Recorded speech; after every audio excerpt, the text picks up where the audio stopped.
Renegade Man. Written by Parris Afton Bonds. Narrated by Luke Smith.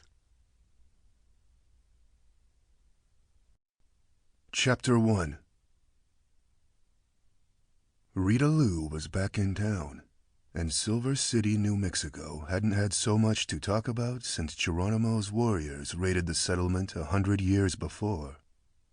Livingston, the old-timer who owned the grocery store, peered at her over his dust-spotted, wire-rimmed bifocals, then glanced down at her Texas driver's license. Livingston had been old as long as she could remember. Old when she'd worn pigtails and gone shoeless. Old when she'd run away from Silver City 20 years ago. Ain't by any chance that Randall girl, are ya? RITA-LOU Randall?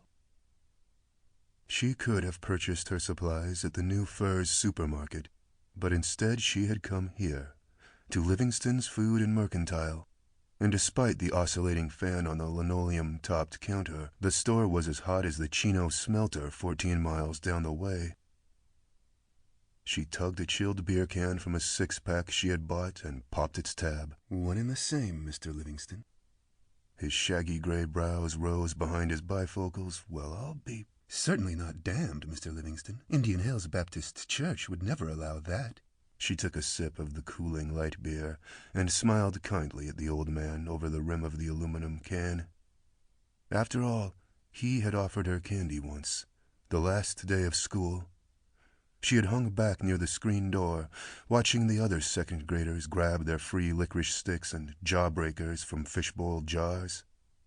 The rest of the kids had been poor, but she had been even poorer, dirt poor in the literal sense of the word, and too proud to accept the tempting, sticky sweets.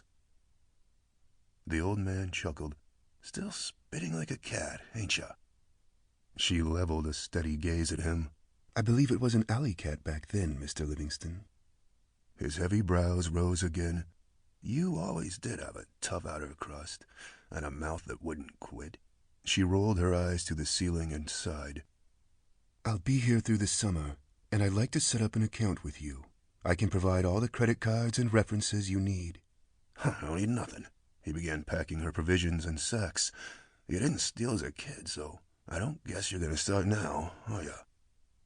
The small glow of unexpected pleasure she felt at his backhanded compliment surprised her.